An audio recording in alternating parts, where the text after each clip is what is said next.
Maybe back door, maybe fall off. Sipping codeine cause I gotta kill a cough. Let me sit sideways in the big Benz. Oh, you boys, they my brothers, they my friends. There's not one guy, one person in the history of this program that's bigger than the program. Mayfield on play action. Kyler Murray knows that. Marquise Brown, touchdown. 20, 10, touchdown, Adrian Peterson. You're listening to Brandon Drumm and Parker Thune. This is the OU Insider Under the Visor podcast. Welcome to another OU Insider Under the Visor Sooners podcast, powered by Riverwind Casino. My name is Brandon Drumm. I'm here with Parker Thune, and there's a lot to talk about. A lot to talk about. Wide receiver room, yikes.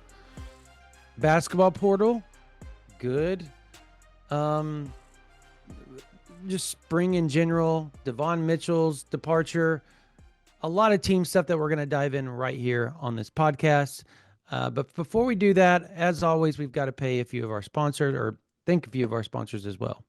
Yes, we do, and that starts with our presenting sponsor, Riverwind Casino. Folks, it has been the Metro's premier gaming destination for almost 2 decades now. Almost 3,000 electronic games, table games, bars, and dining options, plus the best live music around. It's no surprise that Riverwind is always a good time, thanks to Riverwind for their sponsorship and presentation of the OU Insider Under the Visor podcast. Thanks also to Jana King, the greatest team to ever clean and a proud partner of OU Athletics.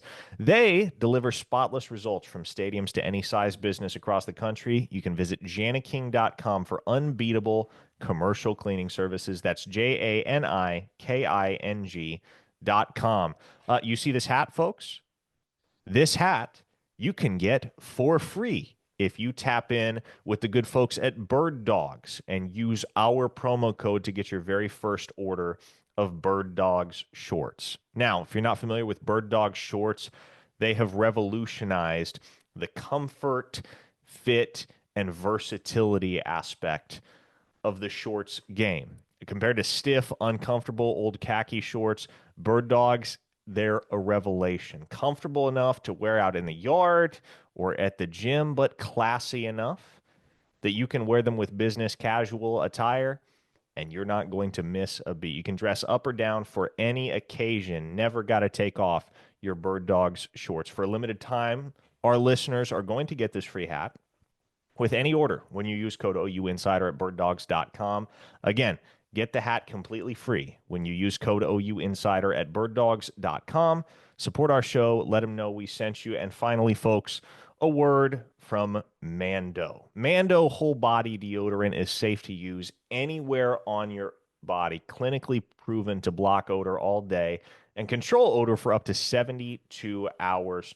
All products are baking soda free, paraben free. You can choose from a variety of fresh scents like bourbon leather, clover woods, Mount Fuji, or Pro Sport. And Mando's starter pack is perfect for new customers if you want to get a taste and a sense of what Mando can provide for you when it comes to eliminating body odor completely. Perfect for new customers. The Mando starter pack comes with a solid stick deodorant, cream tube deodorant, 2 free products of your choice like mini body wash and deodorant wipes, and free shipping.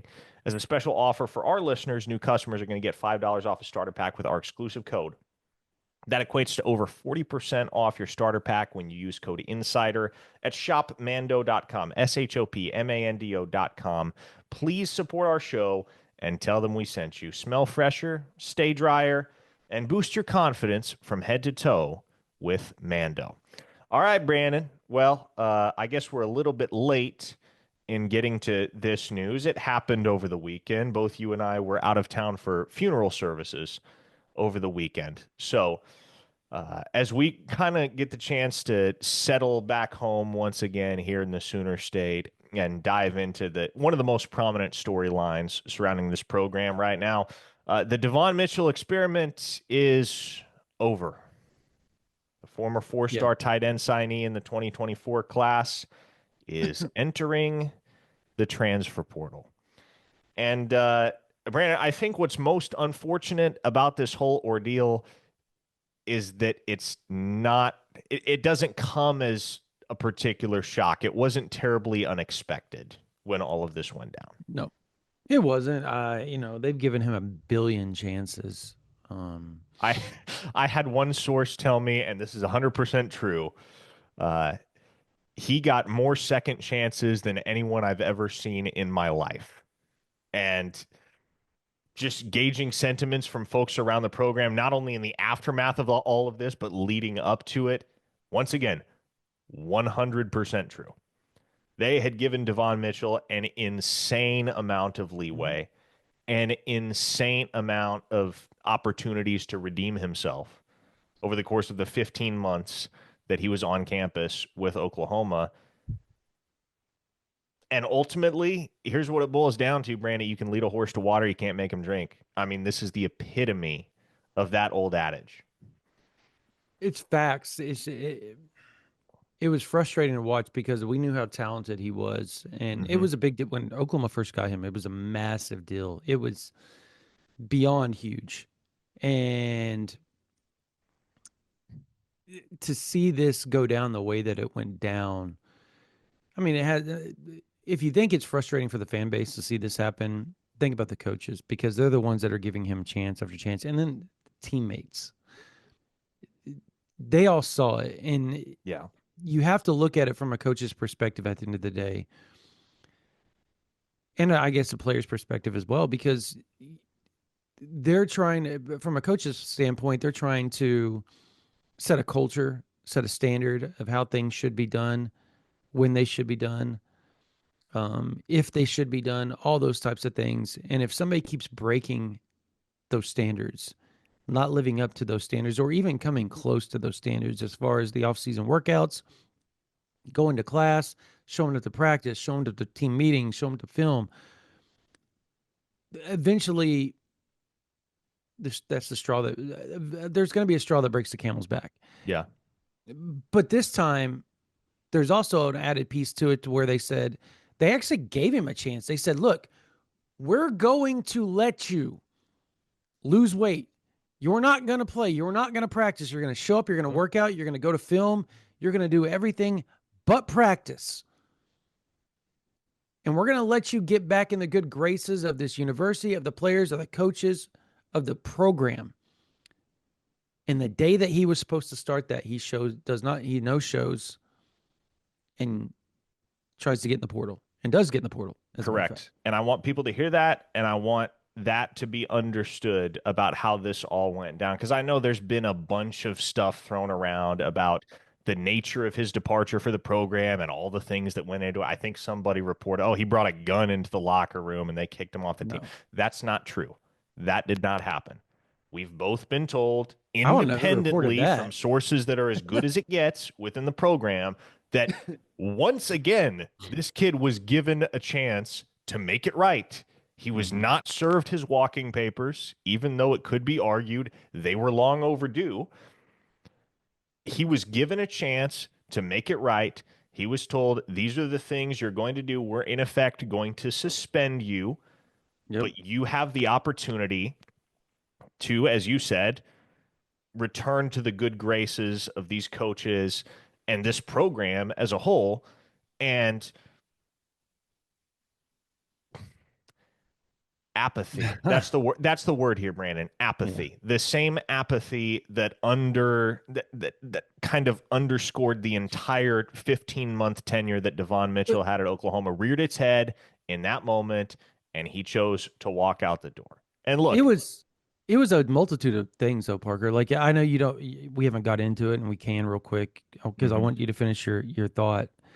But he started shutting people out that could have helped him outside the program. He started leaning on people and doing things that weren't. It was like one bad move after the other and decision after the other. Anyways, I wanted to throw that out there just because I didn't know if you were going to get to that point. Yeah. Because and again, I think the most Well, for one thing, I think it is perfectly fair, and it's natural that this is going to get dragged into the larger conversation surrounding Joe John Finley, right? And if you want to be critical of Joe John Finley for the Fair. way that he's But not recruited and this. or developed that tight end room, that's fine. Like, I'm not going to fight you on that, but these two things can be independently true. One, there are valid criticisms of Joe John Finley. Two, what happened with Devon Mitchell does not fall on Joe John Finley in the slightest. Because, as we've discussed in detail with our members over at OUinsider.com, Joe John legit bent over backwards to try and make it work for this kid at Oklahoma. Went above and beyond what would be expected of a coach for any individual player as far as guidance goes, as far as service goes, and yet it still wasn't enough. And I got to know Devon Mitchell throughout the recruiting process. He's a good kid, right? Like, I don't think there's this... there's clearly an apathetic side to him. I don't think there's a bad side to him. None of this has to do with off-field stuff or anything like that. There hasn't been anything of that sort present with Devon Mitchell throughout his time at Oklahoma. But again, it just comes back to that apathy, that unwillingness to actually do what it takes to develop and to become the best version of yourself and to rise to the occasion and seize the starting job in a tight end room that was begging for you to come seize the starting job in it, Brandon. Mm-hmm. I mean, think about what you're dealing with in that room right now. A former FCS walk-on in Carson Kent, a D2 transfer in Will Huggins, a converted linebacker in Jaron Kanik. Any and all of those three might turn out to be really good players at the University of Oklahoma at the tight end position. But what I'm saying is we know absolutely nothing about the commodities in that room and what they're going to be. It's a total shot in the dark individually with each one of those guys.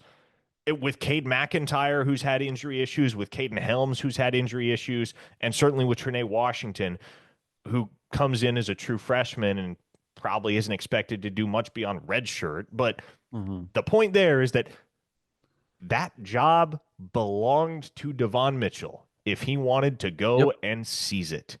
And he didn't. And I think the most agonizing aspect of it, the weirdest aspect of it, in a sense, is that he would regularly say the right things on social media. You remember, he got on Twitter after the bowl game, after the Navy game, and said, hey, look, it's not the coach's fault. I didn't do the right things as a freshman. I got sidetracked. I wasn't holding up my end of the bargain. I have to be better. I will be better. He tweeted something very similar just a couple of weeks before he entered the transfer portal while spring ball was going on. And yet here we are, Brandon, April 8th, 2025. It's been 4 days since he decided to walk away from the program.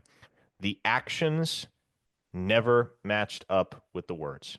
And that is how the Devon Mitchell experiment at the University of Oklahoma can best be eulogized. The actions never matched up with the words. They didn't. It was all talk.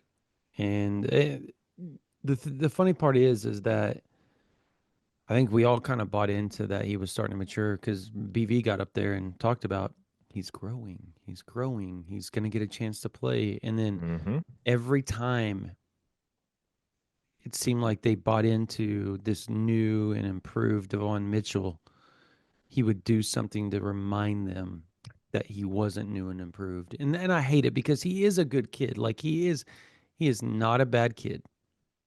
He's a youthful kid that graduated a year early, was 17 years old, dang near his whole freshman year. No, he was 18. Was he 18? He was okay. 18, yeah. But he still graduated a year early than he was supposed to. And I think you look at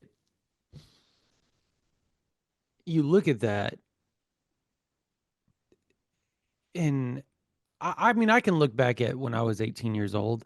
I graduated probably a year before I was supposed to. And I remember my freshman year was a struggle because you're probably not mentally prepared for that. And I don't think he was. He probably could have used that extra year in high school. Now, I don't know what it would have mattered if you're going to shut the people out that can help you outside of the football program. Yeah. And Nobody could tell me why he did that. Nobody could tell me why he did that. I asked, was it mom? Was it an agent in his ear? Which eventually something to that extent, his NIL agent did get in his ear. But it seemed like at all times it was you just weren't gaining ground in maturity like you should. Like little steps. Mm-hmm. It was like 1 step forward, 5 step backwards. And here we are. I hope he lands on his feet, and I hope he becomes a good tight end somewhere. I hope he does too, because he's got all the ability in the world. Yeah. Right. And like I think part of what went wrong at Oklahoma was just, and it's a very common theme. It's not something that's exclusive to the Davon Mitchell experience, Brandon. You see it all the time.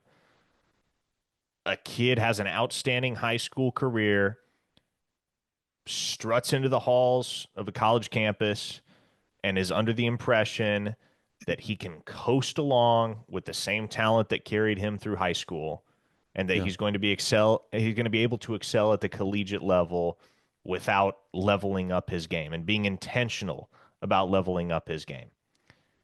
And oftentimes guys like that are in for a rude awakening. It didn't happen for Davon Mitchell at Oklahoma. You hope it happens somewhere else, but especially with where he's at right now, weight-wise, 275 pounds.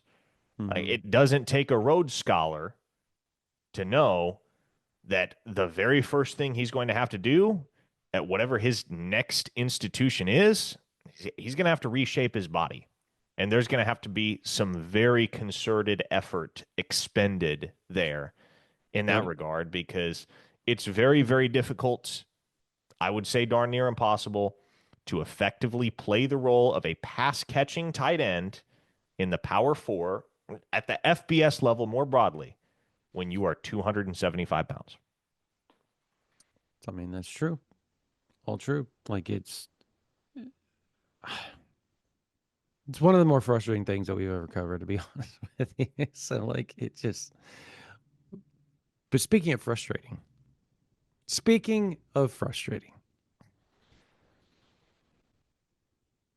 what the hell is going on with the OU wide receiver room again? That had, like... Need to burn some sage, Brandon. Need to sacrifice a chicken. Which one is more effective? I've never done either. Okay, so let's dive into the freak accident that is Giovanni Gibson. That one's a freak. I'll chalk that up to a freak accident. The rest of them, there's nothing freakish about it. There's got to be something going on with the strength and conditioning program. And if you've been living under a rock, folks, what we're referring to here is that there is once again an epidemic of injuries in the wide receiver room. I mean, it's literally an epidemic. There's like 5 dudes out again. Hey, but this time though, for real, people want to point at Emmett Jones. Let me deter you guys away from Emmett Jones on this, because that's not the problem. Emmett Jones isn't straining their bodies and their legs and their hamstrings and their knees and all those type of things. I think there is... Nor is he walking throughout the locker room with a sledgehammer and kneecapping guys. No, Although if you didn't know any better, you might think that at this point. Yeah, I mean, like, but at least this time there's some depth, because last year you had 0 depth. This time you've got Zion Kearney. This time you have Elijah Thomas. This time, who else do we have here? Manny Choice. You got Manny Choice. Yeah, exactly. Manny Choice. And look, Jacob Jordan, who was your safety net a year Jacob ago, Jordan, right? yeah. So you've got 4 guys that can at least come in and play that you feel pretty good about. There's the rest of them feel like they're all down. Is that right? There's like 5 of the 9 that are down, right? So let's, just for kicks and giggles. Oh my gosh. Let's take a look, Brandon, at Oklahoma's scholarship chart. It's bad when I can't even remember who's available. Like, I'm sitting here trying to think who's healthy and who's not. Let's take a look at Oklahoma's scholarship chart at the wide receiver position and discuss how many of these guys are either actively injured or have dealt with injury throughout spring. Deion Burks dealt with injury. Jaden Gibson, actively injured. Ivan Carrion, he's dealt with injury. Zion Kearney dealt with injury. Zion Reagans, actively injured. KJ Daniels, actively injured. Jacob Jordan, okay, he's healthy. Elijah Thomas, healthy. Manny Choice, he's dealt with injury, although he's, for the most part, been healthy. It's just been minor. But this one's been an ankle, though. Like, Yeah. for him, it's been nothing much. Yeah. Giovanni Gibson, actively injured. Keontez Lewis, actively injured. Isaiah Satania, actively injured. Josiah Martin, healthy.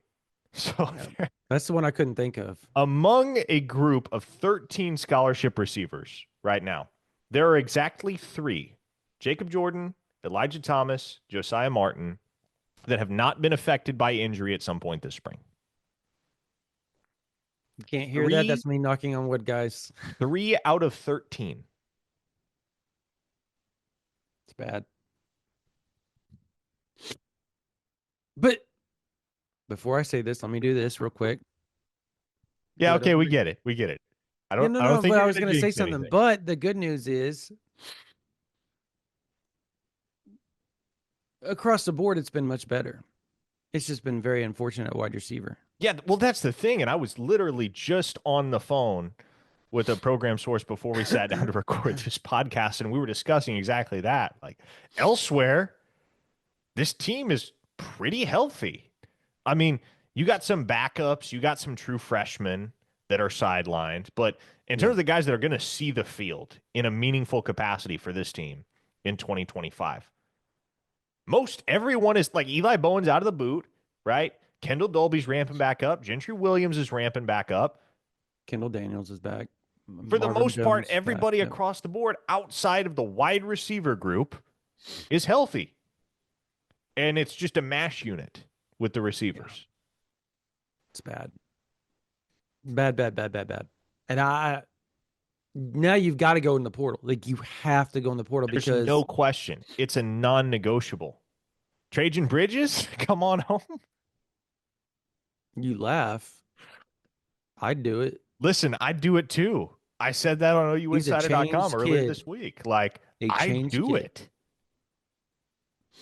He wouldn't have 'Cause to to worry me- about. Yeah, but he doesn't have to worry about the bad influences that are going to be around him because all No. those guys are gone. No, and like here's what you need at this point. You need a veteran in Yes, that wide receiver room. and he's a good player. Mm-hmm. If where he's 750 yards and 6 touchdowns this past year at Central Arkansas. And, you know, I know there are a lot of people that are going to be turned off by the past, and I get that. You can't run from that. You can't sweep that under the rug. But he's kept it on the straight and narrow for 4 years.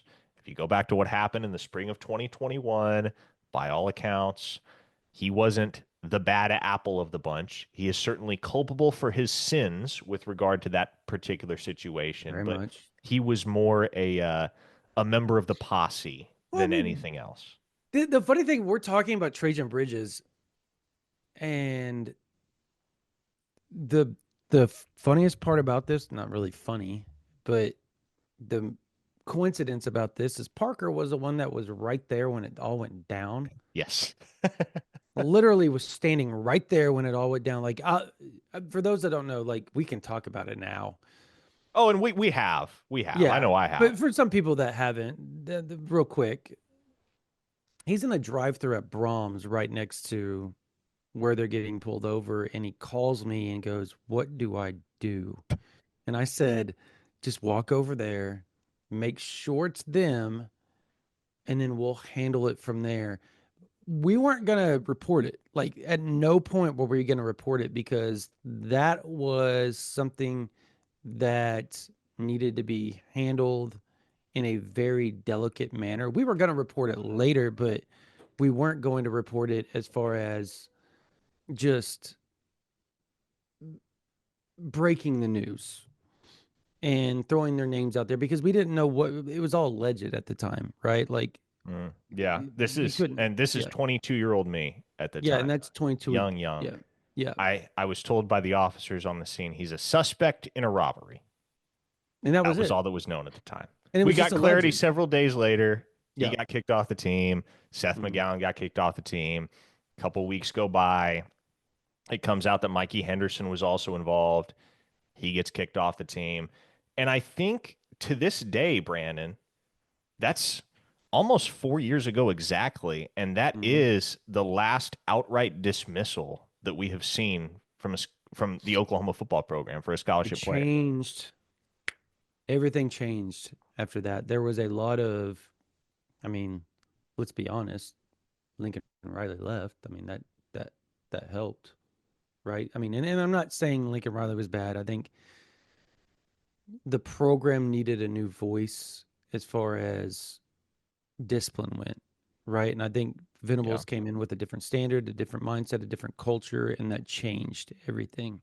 So I think the I think that closest played thing a we've lot into had it. to a dismissal in the Venables era was, I mean, what happened with Devon Mitchell and what happened with Cavante Henry back in 2022 were very, very similar, where they Yeah, said, well, here, you're going to do some extra workouts you're in the doghouse. You're going to have to put in a little bit of extra work to get back in our good graces. And both Cavante Henry and Devon Mitchell basically said, screw it, I'm out. I don't know that there's been an outright dismissal from Brent Venables' program at Oklahoma. there hasn't. There's nobody's gotten in trouble now. God, I hope that doesn't happen this summer now that we said this, but yeah, I don't remember. Long story short is they've got to go get a wide receiver, and he would be a perfect fit. And look, like Parker said, the past is the past. He has been an upstanding citizen ever since all that went down. I don't know that the university would allow him back in. I don't know that. Parker, no, we have no clue. My gut says that there would be some trepidation, but at the same time, knowing what we know of Trajan and knowing what we knew of Trajan before all that went down, he wasn't a bad kid then. He's not a bad kid now. Yeah. I just And don't. look, obviously it doesn't have to be Trajan Bridges. Yeah, it doesn't. I think That's just the first thing that comes to your mind, right? When you think of wide and receivers that's available. I am generally in favor of guys getting second chances, especially when they not only talk the talk but walk the walk, and that's what Trajan Bridges has done for the last 4 years. Like he's certainly earned a second chance to play FBS football somewhere, and he's going to get that chance, whether it's at Oklahoma or elsewhere. But Well, you had bottom it at line, Utah Oklahoma before the trial went kind of held up, well, so look, that's bottom why you line, end up UCA. Oklahoma just they need an experienced wide receiver in the portal.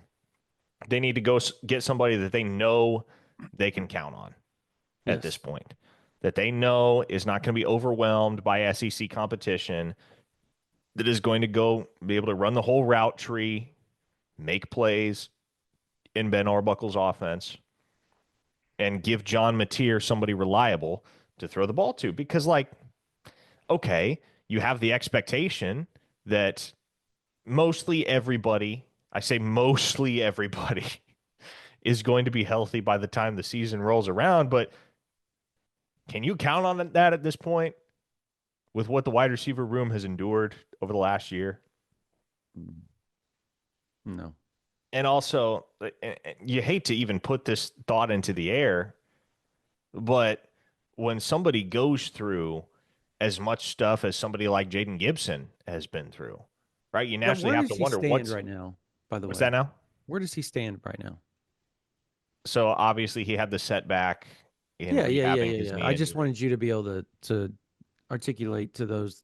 Like I know where he stands. I'm asking you a Yes. question for everybody else. The expectation is that he's going to be ready to go for fall camp. But again, Brandon, how many times have we expressed a sentiment like that with regard to the prognosis, the expectation for a wide receiver's recovery timetable in the last 8 months? And then that timetable ends up becoming significantly longer. Yeah, So you have that in addition to the fact that it's been one thing on top of another for Jaden Gibson. And so you genuinely have to wonder, is he going to be the same dude, the same killer that he was in 2023 or even close to it once he gets healthy again. And it's fair to have doubts. It's more than fair to have doubts right now. I don't, if you're an OU fan, I think every time a player gets tackled in a game at the wide receiver position, every time they go across the middle, every time they cut, every time you read something that has Sooners apostrophe wide receiver room, your gut right now is for your butthole to pucker up really tight because you don't know if it's going to be good, bad, or worse. Because there's no like in between. It's either been really good or it's been, yeah, they're out. And they're out for a significant portion. And that is not how you want to live a life of a fan. It's definitely not how you want to live a life as a coach. Coaching like I feel so bad for Emmett Jones. Like if I'm him right now, I walk around going, I would if it was within the NCAA rules and you were allowed to go watch the workouts, I would love to have somebody from an outside source come in and be like, hey, is that bad on the ligaments or the hamstrings? Is that causing too much wear and tear of how they're doing this? Are they doing it properly? Like those type of things. And it's not me questioning the strength and conditioning staff because they've obviously changed so much and allowed the rest of the program, the rest of the positions are not getting injured, Parker. It's like something, and maybe it's because wide receivers are running forward and cutting instead of backpedaling, right? Like, why are the corners and safeties not having the same issues? Did Emmett Jones make a deal with the devil at any point? I don't know. Might have man. to dig into his past. I would love the physiology aspect of that, the kinesiology aspect of that. Talk to me and told why do they keep having these issues? Mm-hmm. And they're the only room that does. Would be awesome if we could have somebody on there, but they would have to really dumb it down for us because we don't exactly scientists, nor do I understand that stuff. We're going to see what Ben Arbuckle's made of. There's no question about that. If these injuries persist, we're really going to see what Ben Arbuckle's made of and what John Mateer is made of, because with his options limited. But I'll say this year, like when I read that, knowing that almost everybody's going to be coming back except for Giovanni Gibson, which sucks because he's essentially become your number one, right? You have time to build that next guy up, right? Throughout spring, you got time to go build and grab another portal guy. But on top of that, the good news this time around is that you don't have two first-year quarterbacks trying to lead the horses to the water, i.e. the wide receivers to the water. And those that are going down in the wide receiver room or that have gone down have come back. And there's a lot of experience across the board. You have a Mateer, you have a Hawkins that can do what needs to be done to get the wide receivers in the right play call this time and not put them in a bad position. They're going to see wide receivers open. They're going to build confidence in them. Last year, I think the wide receiver room had no confidence because the quarterbacks had no confidence, right? And I think that's from top. That goes to the top. That goes to having no quarterback coach last year. You can't blame Hawkins. You can't blame Arnold for all of last season because the offensive line was injured. The wide receiver room was injured. And you're asking two first-year guys to lead a team into the SEC with one of the toughest schedules of all time and go win. Now you've got two guys with experience. You've got a guy that a lot of people think could be up for the Heisman this year, and a guy that when it becomes his time could be a Heisman candidate at some point in Hawkins because of how explosive he is, how good he is, and what his potential is. And that's why I say potential, because obviously people are going to look back at that 2023 season and go, or 2024 season and go, how can you say Hawkins will be a Heisman guy or potential Heisman guy in his career? Well, because he's a freak athlete, and if he continues to progress, he should be really good. But And Mateer, you've got genuinely, a leader. I think it's a very different narrative surrounding Michael Hawkins if Oklahoma just converts that 2-point conversion against Navy. If that goes the other way, I think the very much so. sentiment, I think the Michael Hawkins sentiment is very different heading into this offseason. But, Very much so, yes. ifs and buts, right? Yep, and Kenny Nuts. Yep. But so my point is that the quarterback room is built much better for a situation like this than it was last year. And in turn, so is the wide receiver room because of how EJ's recruited, right? Like he's done a really good job. But you got to go get another wide receiver or maybe two in the portal. And here's the other thing, Brandon, and this rolls nicely into another relevant storyline right now. When you're dealing with injuries at the skill positions, the one thing you have to make absolutely certain of, especially when you're learning experientially from what Oklahoma experienced in the 2024 season, you have to make absolutely certain you do not have any shortcomings in the offensive trenches. And Oklahoma has placed a very significant emphasis on adding depth on that offensive line, adding experience. They brought in the Stanford transfer, Jake Michaela, for a visit last Thursday and Friday.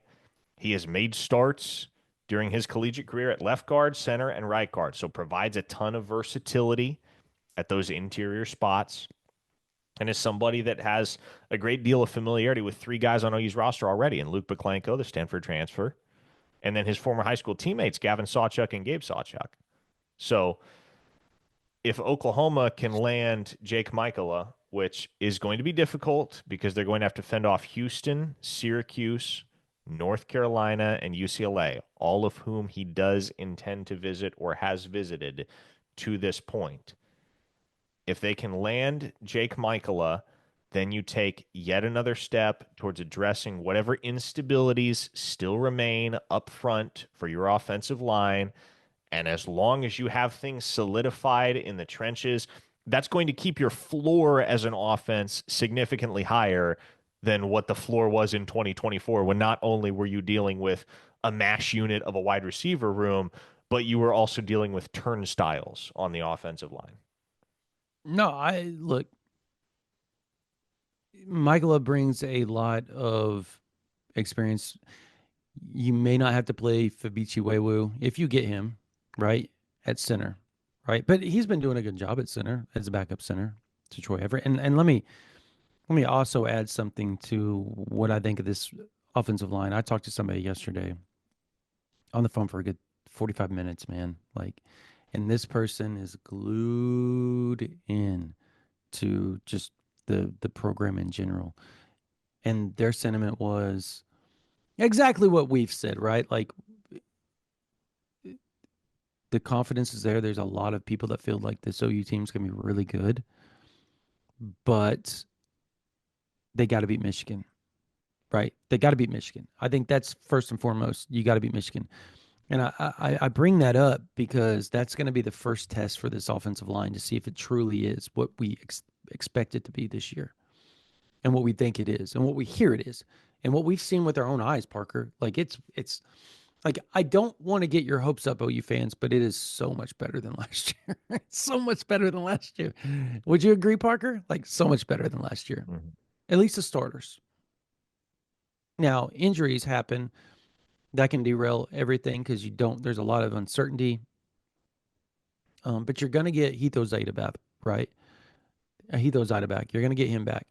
If you can add a Michaela to that with Daniel Akinkumi, who's coming along all right, all that type of stuff. So there is a lot of good that's happening. A lot of good that's happening on that offensive line. Do they add two, Parker?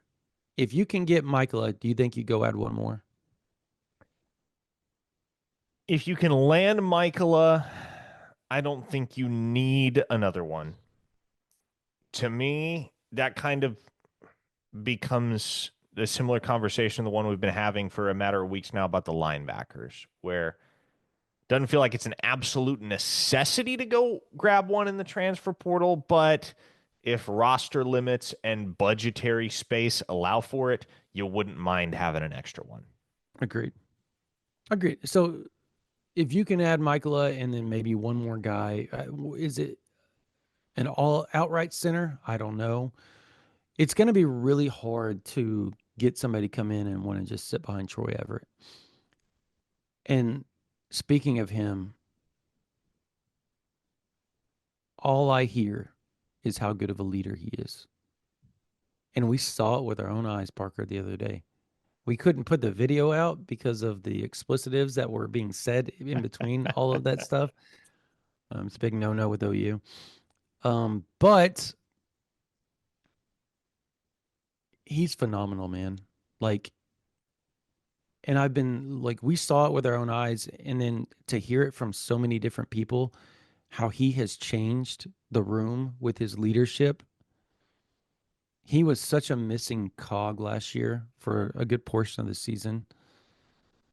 Like, do you think that offensive line's different if he is healthy for a good portion of the year? Just with his leadership. Yes, I do. Because it felt like it got better when he became healthy. Yes, right? certainly. It started to get better. Not better. I mean, the offensive line is somewhat better if you factor that in, but obviously it was just kind of a disaster on all fronts. Yeah. 5-alarm fire last year with the offensive line. There wasn't any one 100%. thing that was 100% fixing that, but yeah, certainly that would have helped. Yeah, but I just think overall the leadership aspect that he's brought, I can clean up the story real quick. Is basically Fasusi was a freshman, and he didn't do exactly what he was supposed to do on a rep, and it was, if you're just a bystander, you think it's so small, right? He's the defender. They're hitting the sled, I guess as you want to call it. They're hitting the sled, and they're engaging first level, and they're going to the second level, and he's supposed to be the second level defender. Well, he didn't engage properly into, or how Troy and Beatenbow thought that he should engage, and he didn't go all out like maybe. And Troy said, get back over there and do your job right, engage us like linebacker would us. That's how we get better. We're not going to get better if you're not going to do this or that, blah, blah, blah, blah. And then, but here's the key. Fasusi does it, and he does it right the second time around. Everett gets out of the line, puts his arm around him, and tells him, I'm not mad at you. And he says, for us to get better, we have to do every little thing correctly. Every little thing. If you don't do those little things correctly, we can't do our job right. And for us to do our job right, you've got to do the little things right. And slapped him on the back of the head, went back, and Fasusi didn't make another mistake. And that was missing last year when he's on the sideline. When Sexton's on the sideline, you don't have that leadership out there, those voices. And I think that's such a big cog. And I think Derek Simmons adds another aspect to that, Parker, because he was very, very vocal as well. Yeah, and Derek Simmons looks polished, man. He Yes. looks like what you expect a sixth-year offensive lineman to look like. Now, I'm not necessarily implying that he's going to be some sort of enforcer or all-conference type dude, but he does look polished. Yeah. He looks like somebody that is going to be, at minimum, a plug-and-play offensive tackle that is not going to get beat with regularity and is going to be able to hold his own against SEC edge rushers. Yeah. Facts. All right, let's talk about basketball, because we're Come on now. Come on now. Come on now. Is that, first off, last night was so hard to watch. You know, my relationship with the Sampsons. So like that hurt. Our family was devastated last night, like just in shambles last night. Yeah. I mean, I talked to Kellen.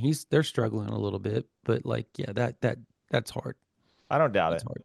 Yeah. It was tough to, you wanted to see Kelvin get it done. I know I did. Yes. I think there are a lot of people just wanted to see Kelvin get it done. Would have been his 800th career win, but obviously first championship.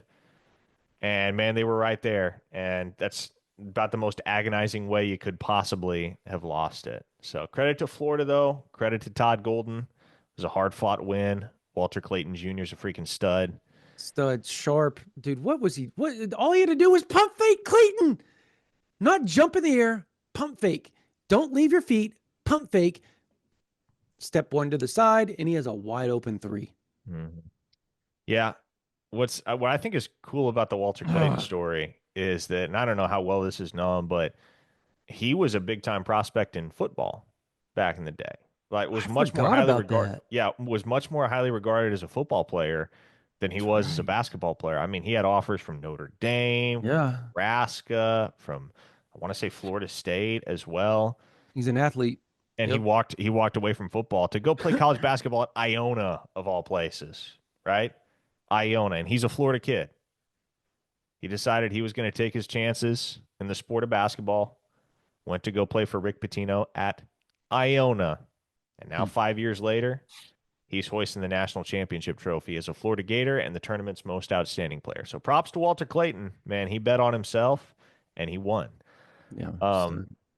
But OU basketball landed two transfers that could best be categorized, Brandon, as splashy.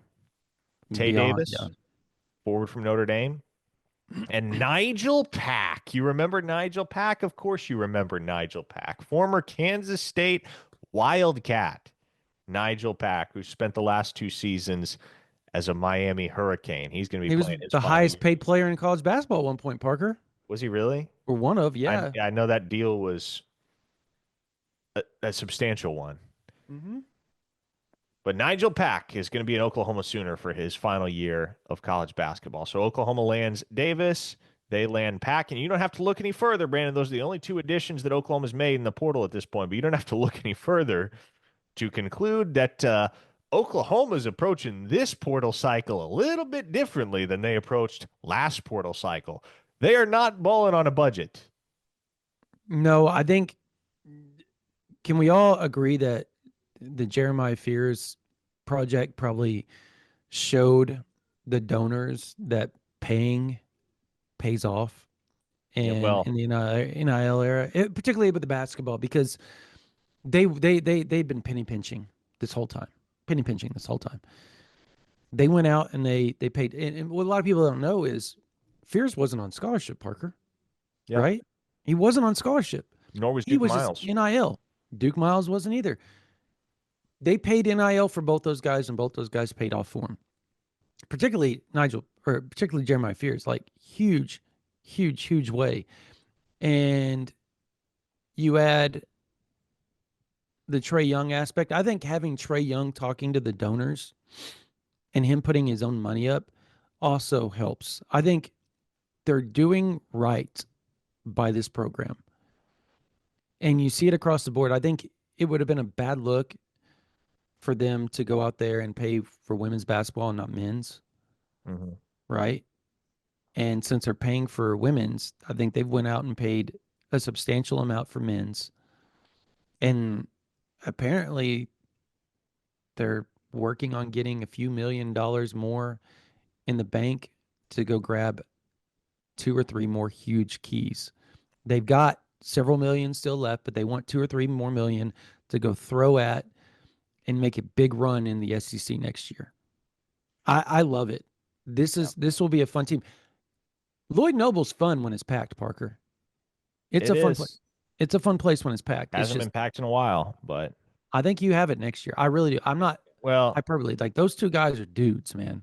And for some reason, a very popular talking point the last couple of days has been continuity, right? Porter Moser's going to have continuity going into next year. No, he's really not. No. He's got 2 players coming back from this past year's team that played a single minute for him. But they're probably talking Jones and Wonkwo, Mo McGee. Though, too, that's right? it. Like, say what now? They're talking Jones and Wonkwo, though, too, right? Like, I think you obviously, have to add those. But like those guys are new to the mix. Even if they're not new to the team, they're going to be new to the rotation. And so I don't really buy into anything being different because of additional continuity. For the most part, the continuity with this team is exactly what it has been every single season under Porter Moser, which is there's just not a lot of it. But what you're hoping, what everybody hopes in this day and age in college basketball, is that you're able to accumulate enough raw talent and you have a good enough coach that you can travel in March.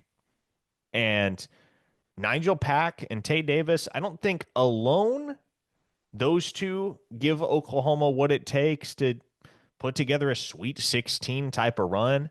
But if Dayton Forsyth levels up his game, if you're able to go add another big, and shoot, they do need another big. If Kai Rogers is ready to contribute right away, if you get something out of Cool Attack next season, and if Jadon Jones, I want that to work so bad. And if Jadon Jones, man, if he's the same shooter that he was at Long Beach State, not to mention the athleticism that Wonkwo brings to the table, like there's a ton of intrigue regarding that supporting cast for Porter Moser at Oklahoma. So there's genuinely not a lot of continuity. That's the wrong word to be applying here. There's not much continuity at all. About talent. But there is talent. Yeah. There is unquestionably talent. Wonkwo is a dude. People need to know Wonkwo and Jaden Jones. There's a lot of people that those two would have been the leading scorers this year had they been healthy. And obviously Jeremiah Fears became Jeremiah Fears. Could you imagine? Jeremiah Fears doesn't have the season that he has, but you still have Wonkwo and Jaden Jones to kind of pick up the pieces a little bit to what he didn't provide, just because he wasn't going to get the opportunities with those two in there, right? Like he would get less opportunities. You have him coming back with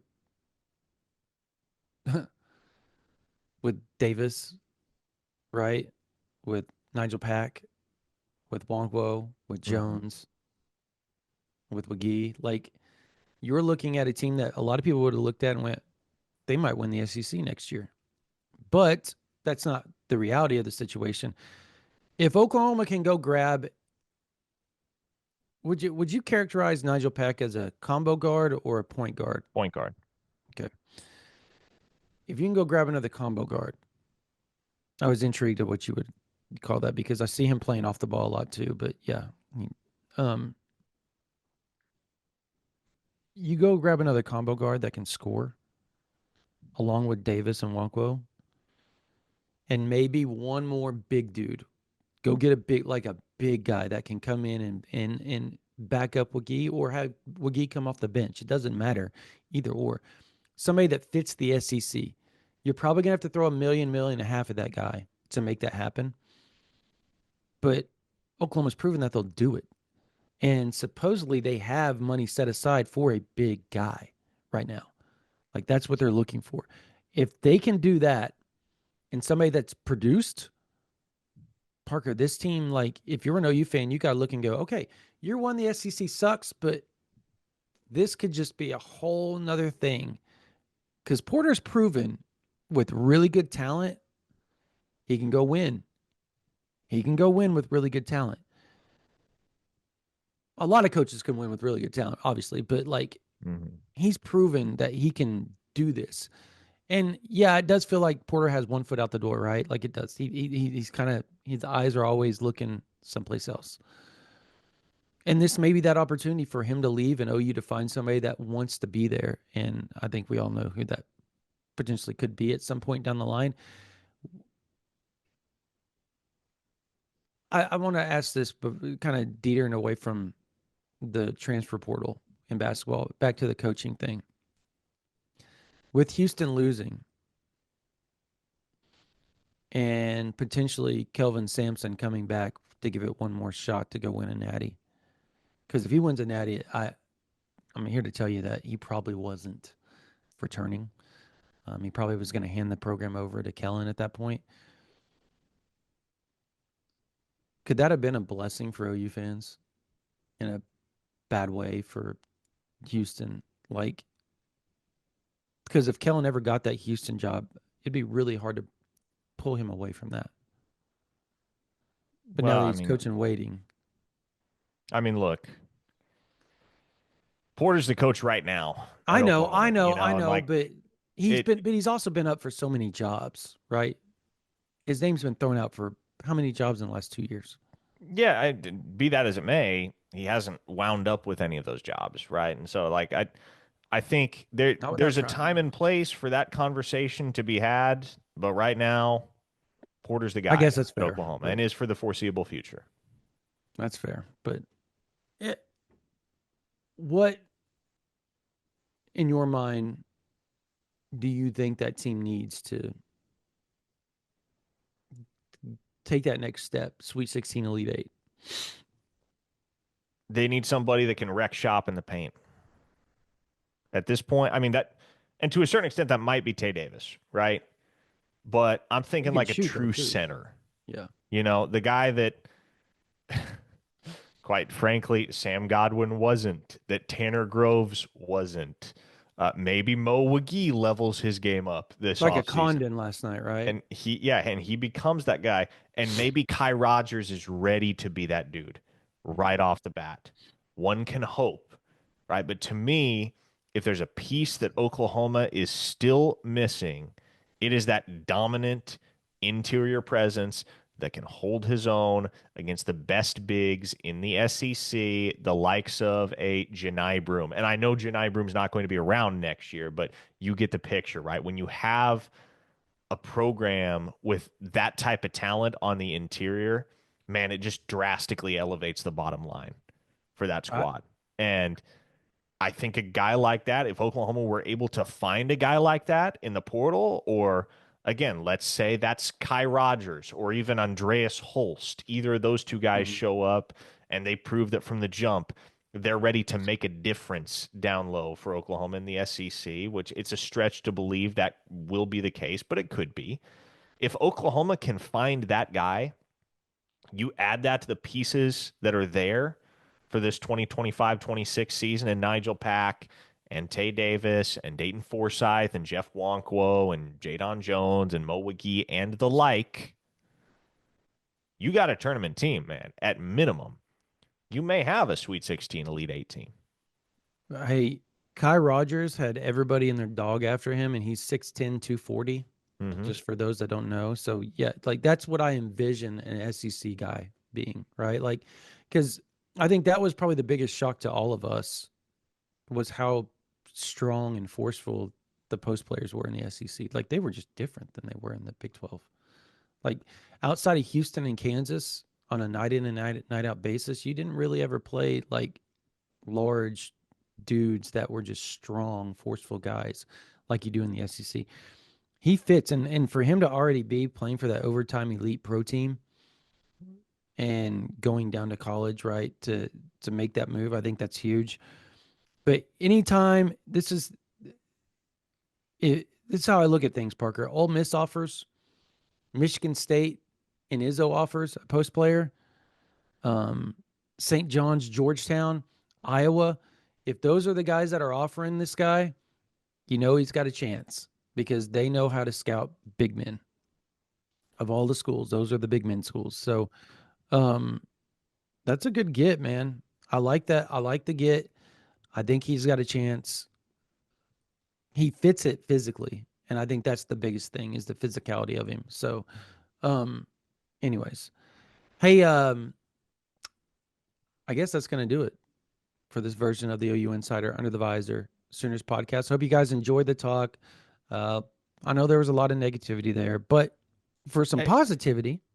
Yeah, on a positive note, if you are a member at OUinsider.com, you have been absolutely inundated with content the last several weeks, and you will continue to be inundated with content. Yep. We have insane amounts of coverage of football recruiting, obviously of what's going on throughout spring practice for the football team. Yep. You got softball coverage from our man Jesse Crittenden, and lots of it. Brody Lusk is on top of everything in the basketball portal for Oklahoma, miles ahead of the competition. You knew these guys were coming if you were on our site. Yep. And I would encourage everybody, hey, give us a try. Try us $9.95 for a month. Right? Spend $10, stick around for a month, see if you like it. Compare us to the competition, by all means. I don't shy away from it. I think we have the best site, the most bang for your buck site on the market as far as football and recruiting and basketball and portal and softball intel, all of that and so much more. Yep. It's all there for you at ouinsider.com for just a few bucks a month. If you want to go annual, $99.95, that comes out to about $8 a month. But my encouragement would be just try it for 1 month. See if you like it. No obligation to stick around beyond that 1 month if you don't feel like you're getting enough value from the subscription. But we tend to think we're going to give you enough bang for your buck that you're going to want to stick around. We make it worth your while. Yeah, it's fun. We've the team notes that have been up there, and we can throw that out there on the ether, on the Twitter, and anything y'all want, and show you Instagram and show you guys what the members have been saying is as far as like they've been so happy with it. So like, I mean, we have killed it a team. Now, Parker broke the news last night on all the wide receiver stuff, like the stuff we've been talking about. Like I've broken several things as well when it comes to team this spring. Lots and lots of scrimmage notes. If you want to know what's really going on, like down to like who made this play and caught this, what they were doing when they did that. We break that down for you over there. Like, and it is awesome site with thousands and thousands of other OU fans on there as well. And you can start your own thread. You can ask us questions. We do chats. We'll go in there and answer a question. You start a thread, we'll click on it. You have a question for us, boom, we answer it for you. We'll sit there and banter back and forth with you. Parker and I are on that site 24/7 talking to you guys. So come join us. Come have fun with the rest of the OU community out there because it's a really good time. If you're a college student with the .edu, email us, ouinsider@rivals.com. Doesn't matter. Kids from Liberty, kids from Oklahoma State, kids from A&M, LSU. I'm trying to think of like Providence. Like there's been crazy OU football fans that have come to our site and email us at ouinsider@rivals.com from their .edu, because it's got to be from your .edu. And they've gotten OU Insider for $11.95. And that's for the whole year. That's less than $1 a month. Same thing with active duty military. I've had Marines, Air Force, Coast Guard, Army, Navy, anybody. You have an active duty email, military email us right now, ouinsider@rivals.com. We will give you OU Insider for $11.95 for the whole year. We want the students. We want military. You guys are active on there. We love it. You guys make the site better. We thank you for your service. And we also want to help out those kids that are struggling financially. College sucks. So try to give you guys the best bang for your buck as well. So ouinsider@rivals.com if you have a .edu, email us, or an active duty military account. All right. For Parker Thune, my name is Brandon Drumm. That's going to do it for this version of the OU Insider Under the Visor Sooners podcast. You guys have a blessed day.